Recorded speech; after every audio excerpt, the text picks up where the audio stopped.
નમસ્કાર, news city ગુજરાતીમાં આપનું સ્વાગત છે અને આપની સાથે હું છું મિત્તલ ખાણિયા। સૌપ્રથમ વાત કરીશું માથાભારે ગરમીની।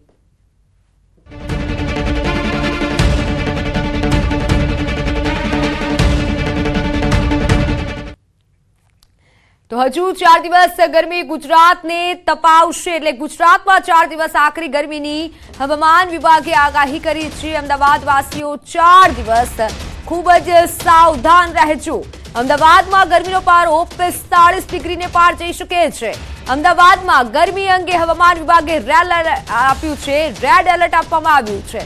3 શહેરમાં ગરમી દિવસે તો તપાવશે, સાથે રાત્રે પણ અકળાવશે એટલે રાત્રે પણ ગરમી વધી શકે છે। ગુજરાતના 3 શહેરોમાં ગરમ રાત્રિની ચેતવણી અપાઈ છે। આ 3 કયા શહેરો છે? તો અમદાવાદ, વડોદરા અને ભાવનગરમાં રાત્રિ ગરમ રહી શકે છે। 4 દિવસ ગુજરાતના 16 જિલ્લામાં હીટ વેવની આગાહી કરવામાં આવી છે। આ 4 દિવસ ગુજરાતમાં ગરમી ભૂક્કા બોલાવી દેશે। 1 થી 2 ડિગ્રી સુધી ગરમીનો પારો વધી શકે છે। આ મોટું અનુમાન વ્યક્ત કરવામાં આવ્યું છે। હજુ ગરમીમાં કોઈ પણ રાહત નથી મળવાની, હજુ ગરમી વધવાની છે। કાંઠાના ભાગોમાં ઉકળાટભર્યું વાતાવરણ રહી શકે છે। તો હવામાન વિભાગના મતે અમદાવાદ, ગાંધીનગર, આણંદ, બનાસકાંઠા, સાબરકાંઠા, પાટણ, મહેસાણા, સુરત, વલસાડ ઉપરાંત સૌરાષ્ટ્રના સુરેન્દ્રનગર, પોરબંદર, ભાવનગર, જૂનાગઢ, રાજકોટ, અમરેલીમાં, કચ્છમાં હીટવેવની આગાહી કરવામાં આવી છે। હજુ ગરમી વધવાની છે। પારો 45 સુધી પહોંચી શકે છે। ખાસ કરી અમદાવાદ વાસીઓ, વડોદરા વાસીઓ અને ભાવનગર વાસીઓ સાવધાની રાખજો।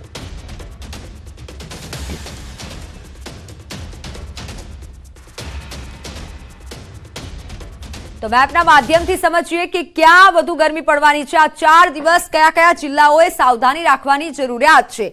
ગરમી અંગે જે ગંભીર ચેતવણી કરવામાં આવી છે, સૌપ્રથમ તેની વાત કરીશું।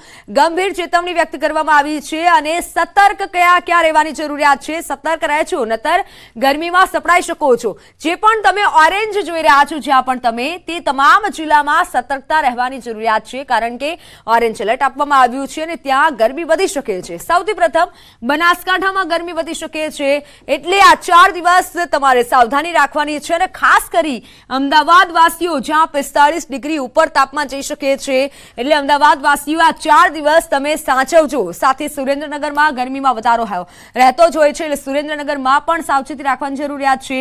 રાજકોટ, પોરબંદર, જૂનાગઢમાં પણ ગરમી વધવાની છે। સાથે ભાવનગરમાં પણ 45 આસપાસ તાપમાન જઈ શકે છે। હવામાન વિભાગનું આ મોટું અનુમાન છે, એટલે સાવચેતી રાખજો।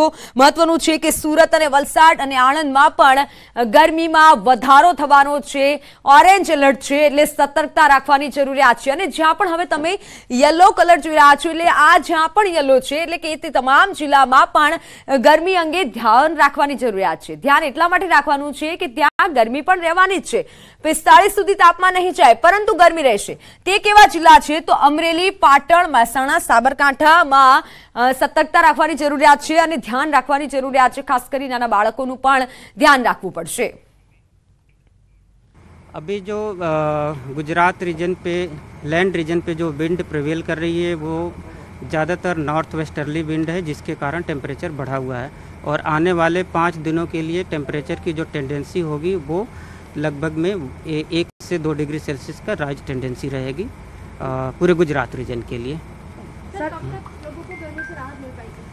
अभी आने वाले 5 दिनों की बात करेंगे और 2 दिन आउटलुक की बात करेंगे, तो गर्मी से अभी राहत नहीं मिलेगी। अभी हीट वेव का कंडीशन और वार्म नाइट आज और कल के लिए ये बना रहेगा आने वाले दिनों के लिए। और कोस्टल एरिया के लिए, गुजरात और सौराष्ट्र के जो कोस्टल एरिया हैं, वहाँ पे डिस्कम्फर्ट कंडीशन की वार्निंग दी गई है हॉट एंड ह्यूमिड कंडीशन के कारण। तो महत्वना समाचार। अमदावादમાં હીટ વેવની આગાહી, તંત્ર એલર્ટ છે। અમદાવાદ ગ્રામ્ય ડીઈઓનો સ્કૂલ સંચાલકોને આદેશ। શાળા પરિણામ પ્રવેશની કામગીરી અંગે આદેશ કરવામાં આવ્યો છે। શાળાની કામગીરી સવારે 7 થી 10માં પૂર્ણ કરવા માટે આદેશ કરવામાં આવ્યો છે, કારણ કે ગરમીનું અમદાવાદમાં રેડ એલર્ટ છે। આચાર્ય, વહીવટી કર્મીઓના સ્વાસ્થ્ય માટે નિર્ણય લેવાયો છે। તમામ શાળાઓમાં પત્ર મોકલી આદેશ અપાયો છે। અમદાવાદ વાસીઓ 5 દિવસ ઘરની બહાર ન નીકળતા, માથાફાડ ગરમી કરી દેશે બીમાર। 12 જિલ્લાના લોકો સાવધાન, અમદાવાદ વાસીઓ ઘરમાં રહેજો। અમદાવાદમાં ગરમીનું રેડ એલર્ટ। અમદાવાદ સહિત રાજ્યમાં હાલ કાળઝાળ ગરમી પડી રહી છે। આ દરમિયાન હવામાન વિભાગ દ્વારા આવતીકાલથી 5 દિવસ રેડ એલર્ટની આગાહી કરવામાં આવી છે। શહેરને 21 થી 25 સુધી રેડ એલર્ટ જાહેર કરાયું છે। શહેરનું તાપમાન 45 ડિગ્રી અથવા ઉપર જવાનું છે। અમદાવાદ સહિતના શહેરોમાં તો સૂરજદાદા 50 ડિગ્રી આસપાસ તાપમાનને પહોંચાડવા માટે ઉતાવળા થઈ રહ્યા છે। ત્યારે અમદાવાદ મ્યુનિસિપલ કોર્પોરેશન અને રાજકોટ કોર્પોરેશને લોકોને સચેત રહેવા અપીલ કરી છે। તંત્ર દ્વારા કન્સ્ટ્રક્શન સાઇટ ઉપર કામ કરતા શ્રમિકો કામ ન કરે અને સગર્ભા મહિલાઓ અને વૃદ્ધો બહાર ન નીકળે તેવી અપીલ કરવામાં આવી છે। ઉપરાંત હોસ્પિટલ અને અર્બન હેલ્થ સેન્ટરો ઉપર તમામ વ્યવસ્થા કરી છે। ગાર્ડન વિભાગ અને લાઇટ વિભાગને પણ જરૂરી સૂચના આપવામાં આવી છે। તો સાથે લોકોને બપોરના 12 વાગ્યાથી લઈ 3 વાગ્યા સુધી ઘરની બહાર બિનજરૂરી ન નીકળવા અપીલ પણ કરવામાં આવી છે। બપોરના સમયે છાયામાં રહેવા અને દુપટ્ટો, ટોપી અને સુતરાઉ કાપડ પહેરવા સૂચના આપી છે। આ સિવાય વધુમાં વધુ પ્રવાહી લેવા પણ એએમસી દ્વારા અપીલ કરવામાં આવી છે। જો વધુ પડતું માથું દુખે, તાવ આવવાની સ્થિતિ લાગે તો તબીબોનો સંપર્ક સાધવા જણાવાયું છે। તો જૂનાગઢમાં આગ ચડતી ગરમી વચ્ચે પણ સરકારી કર્મચારીઓ પોતાની ફરજ બજાવતા જોવા મળ્યા। ન્યૂઝ 18ના રિયાલિટી ચેકમાં જૂનાગઢની મામલતદારની કચેરીની વિવિધ શાખાઓમાં પંખા નીચે કામ કરતા કર્મચારીઓ નજરે પડ્યા હતા। કેટલાક કર્મચારીઓ પોતાની સીટ પર તેમજ બીજી અન્ય જગ્યાએ જોવા નહોતા મળ્યા। બીજી તરફ અરજદારો પણ ભાગ્યે જ નજરે પડી રહ્યા હતા।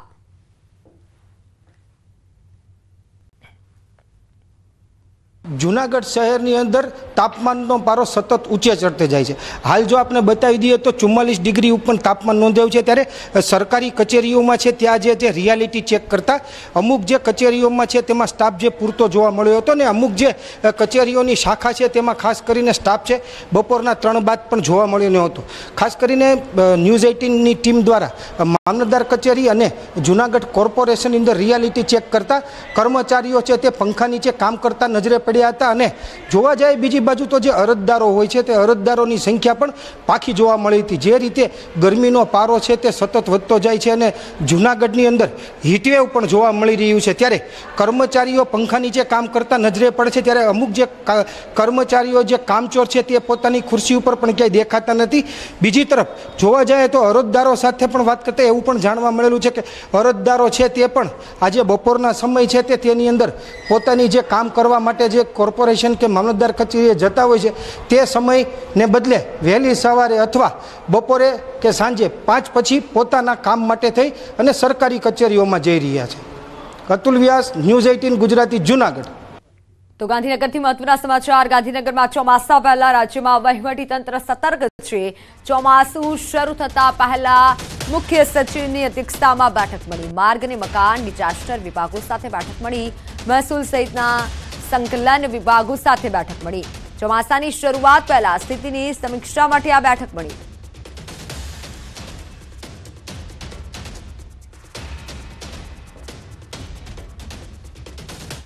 તો વાત હવે કથાકારની કુંઠિત વાણીની।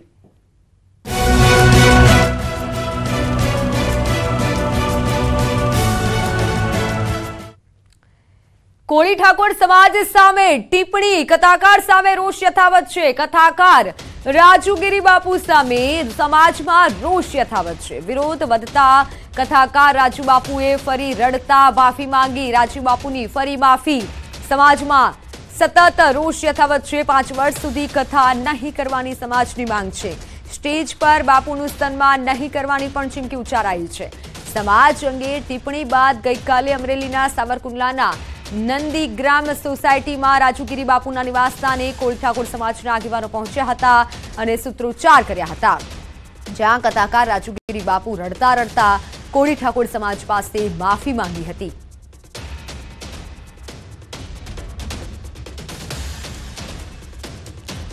રાજુગીરી બાપુએ રડતા રડતા માફી માંગી, પરંતુ કોળી ઠાકોર સમાજના આગેવાનોમાં રોષ યથાવત રહ્યો હતો।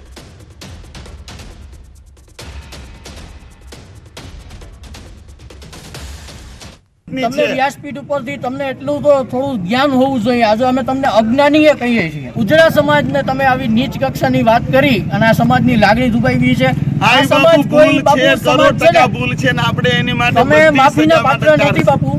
આ સમાજ છે ને એના પૂર્વ રાષ્ટ્રપતિ રહી ચૂક્યા છે, હાલમાં મિનિસ્ટરો છે, હાલની અંદર એવા બિઝનેસમેનો છે। આ સમાજ ક્યાંય પાછળ નથી।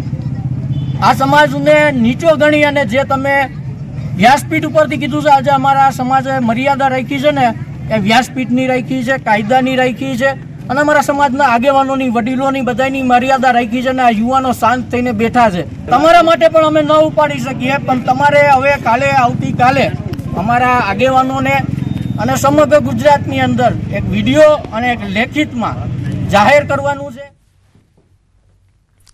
નાના સિવરધામાં ચાલતી શિવકથામાં કથાકાર રાજુ બાપુએ પ્રેમ લગ્નના ઉદાહરણ આપતા સમાજ અંગે આ ટિપ્પણી કરી હતી, જે અંગે કથાકાર સામે નવા બંદર પોલીસ સ્ટેશનમાં ફરિયાદ થઈ હતી. જોઈએ કે આખો ઘટનાક્રમ શું છે, બાપુ શું બોલ્યા હતા, શું માફી માંગી.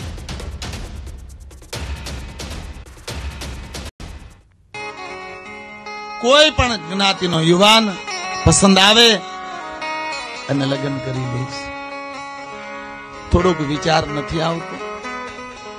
એક આપણા સમાજની દીકરી એક ઠાકોર કોળીના સમાજના છોકરાએ લગ્ન કરી લી. ભય લાગે, કલંક લાગે. ઘણા બધા લોકોને બહુ મોટી ઠેસ પહોંચી છે, એમાં ખાસ કરી કોળી ઠાકોર સમાજને. મારો કોળી ઠાકોર સમાજને કહેવાનો કોઈ ઈરાદો નહોતો, એટલા માટે સમાજને કોઈ આટલું બધું દુઃખ લગાડવાની જરૂર નથી. છતાં પણ દુઃખ લાગ્યું છે સમાજને, એ બદલ હું રાજુ બાપુ શિવ કથાકાર બે હાથ જોડી પૂરા સમાજ આગળ ક્ષમા માંગુ છું કે મારા વક્તવ્યમાં થોડી ભૂલ થઈ છે. એ વક્તવ્ય બદલ મને સમાજ ક્ષમા કરે. મેં બધો ગુનો સ્વીકાર્યો છે, બસ એટલી જ પ્રાર્થના છે કે મને સમાજ માફ કરે. જેટલી વાર કે એટલી વાર હું માફી માંગવા તૈયાર છું. હવે અમારી વાત રજૂ કરશું.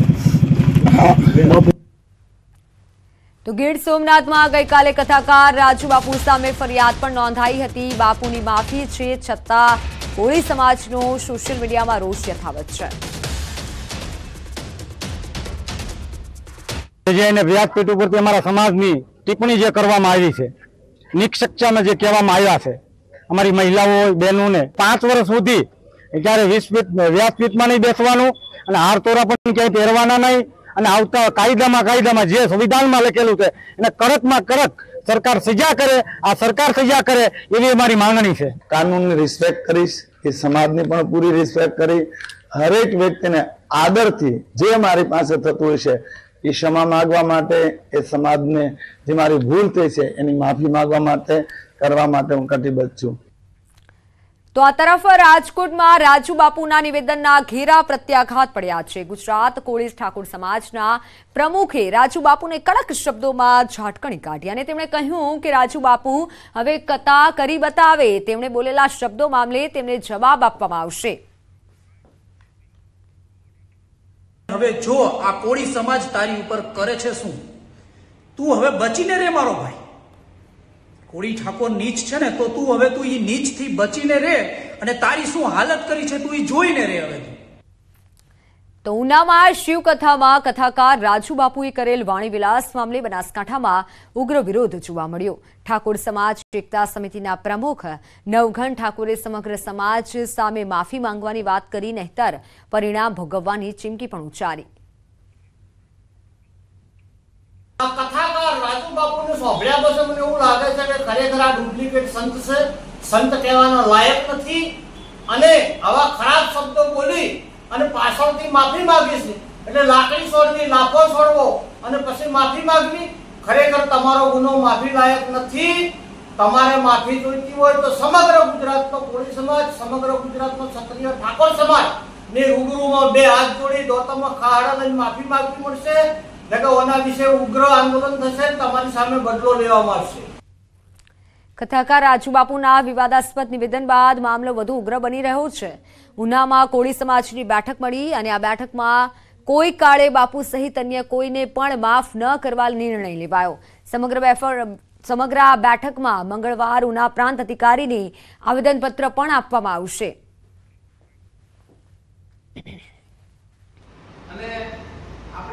મનમેલ નથી, એના હિસાબે આ લોકો બોલીને વયા જાય છે. આજે સહન શક્તિ ક્યાં સુધી ને આપણે આ સહન ક્યાં સુધી કરવાનું સમાજને, તો આપણે આજ સમાજને આજ સહન કરવાનું રહી. આજે આપણી બેની દીકરીને માટે કોઈ પ્રોટેક્શન નથી, ગમે બોલી જાય વેલનાકામાં આવા અનેક સંતો મહંતો જન્મ્યા છે. કાલે બીજા બોલશે એ પાકું છે કહેશે. અને હું વિનંતી કરું છું કે તો હાલ સમાચારોમાં સમય થયો છે વિરામનો.